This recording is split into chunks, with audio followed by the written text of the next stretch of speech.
Hey there, Sharon Horne-Ellstrom here. Welcome to 1816 of What You Up To Now, documenting the journey as I transition from the brick and mortar corporate world of business to the online world of business, and then back and forth again during the pandemic and things. Well, today is Friday the 13th, first Friday the 13th of the new year, and I like to think of it as a lucky day because I've already spilled coffee on my Supersize Your Business Idioms notebook, so maybe not. We'll see how far it goes through. I see it's already wrecking things. I'm just going to leave it alone and let it dry and see what happens.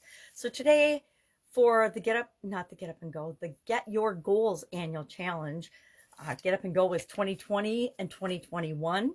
Did it, I think, 10 times in those 2 years. Every other month, we would do a 30-plus day challenge. This year, we're doing an annual challenge. Just like last year, we did an annual challenge, and the year before that, we did an annual challenge. We've done an annual challenge every year for, I think this is year 6, where I hop on and I just share. Usually we pick an emphasis or a focus for the year. This year it's getting your goals. Thank you to Chad Hannah, who suggested the topic. I was thinking I might do something similar to what we did last year, where we're continually becoming a better version of ourselves. But I think this is a better twist on some of the tools and strategies and techniques and things that I like to share with people I work with so that they can make their life easier, create what they want, get what they want in their life much, much easier. So we're sharing over a dozen plus days different goal frameworks, different ways of getting your goals, different ways of looking at goals, different systems for setting and achieving and just mastering goals, anything to do with goals. And today is day 4, the 4th framework that I've shared. It's called the OKRs. And I have never heard it called this before. I guess everybody comes up with their own names for things and then finds a way to creatively share them. But this is a technique. It's a lot like yesterday's technique where we create backwards goals. I've used it in corporate America where we set big goals, then we have objectives, then we have key numbers, key results, key measures that we have to achieve in order to achieve our quarterly objectives, which then lead to our annual objectives or our annual goals. And so that's what this framework is all about. How do you break that down and make sure that you are achieving your smaller key results numbers so that they lead to you achieving your objectives, and your objectives lead you to achieving your goals, your bigger goals. Works great in companies, but we can also use it ourselves. So today we're going to practice creating one, and we may or may not do it. We're just going to practice, pick a goal out of the air, like maybe it's a health or a weight loss goal, maybe it's an income goal, maybe it's a relationship goal, but whatever it is, we're going to say, okay, what do I need to do quarterly to achieve that goal? And then what are some key results I can be looking at on a regular frequency to make sure that I get my quarterly goal, monthly, and then my quarterly, and then my annual goals. All right, so that was our get your goals topic for today. Our idiom, I already said I spilled on my idiom book, but it's go for broke. And I know we've talked about this idiom before. Basically means go all in, take a great risk, might not succeed, but there's a chance of a huge reward and success if you do succeed. So I just asked the question, what are you doing in your business right now to go for broke, go all in, to put all your cards in one, or all your eggs in one basket, and make sure that you're committed to creating and supersizing your business and while simultaneously making the world a better place. Because actually, if we grow and build and supersize our businesses, it does make the world a better place. Unless, of course, we're doing some nefarious bad thing, and then you're not listening to me anyway. So yesterday and today, I'm a little frustrated, and that's why I said, what do you do when things are broken? I've been recording live video on Facebook for 6 years now, and things are always changing. When you don't own a platform, things always change. And so I've come to terms and gotten less frustrated about that over the years, although it's taken me years, realizing if I don't own something, I have to figure out how to make my process work within the framework of what they're offering. Well, yesterday, out of the blue, you no longer can download your live videos from Facebook to your computer. I like to download them to my computer and then upload them to YouTube, upload them, strip out the sound so that I can add them to my podcast, etc.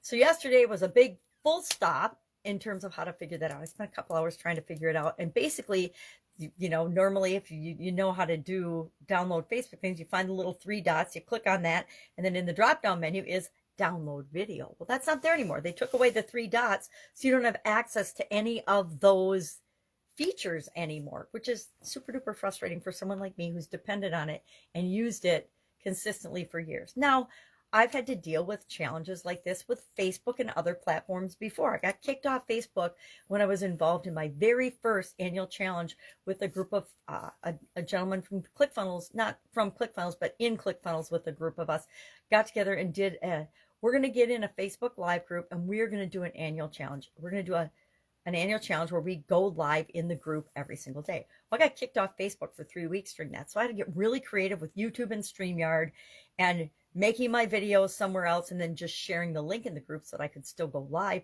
even though I wasn't using Facebook Live itself. It still met the criteria of the group.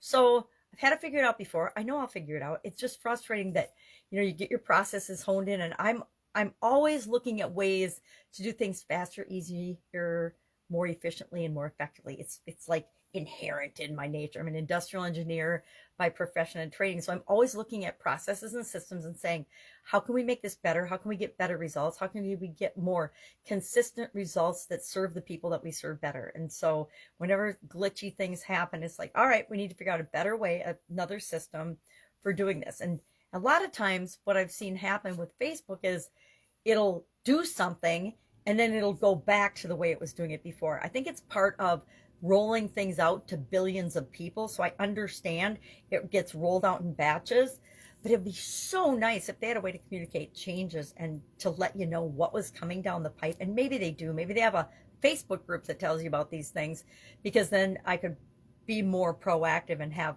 a different process and system in place that I just turn the button on. Now I've got StreamYard on my computer. I could record in StreamYard.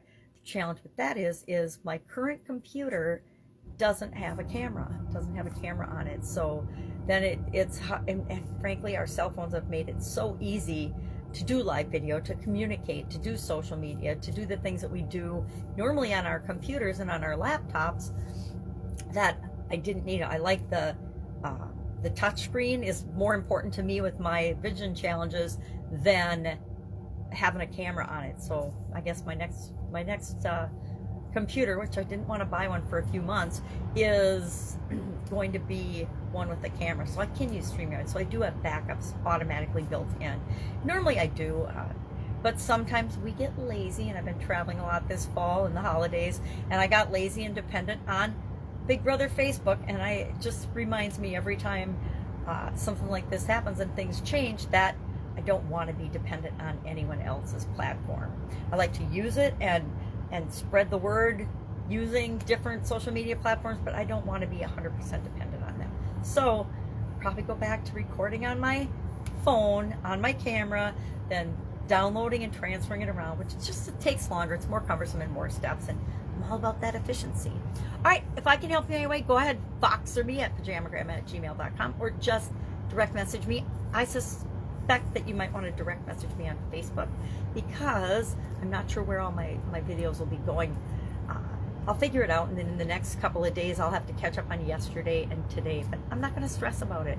I spent too many years being stressed out whenever anything didn't go the way I expected or thought it should go, and I learned that did not serve me very well, from mental health, physical health, spiritual health, emotional health. It wasn't good for me. I was frustrated way too much and stressed out, and what's the point? It didn't hurt anyone but me. So if my videos don't go out for a couple of days, the world will not stop revolving on its axis. All will be fine with the world. All right, again, have an amazing Friday the 13th, and I will be with you tomorrow.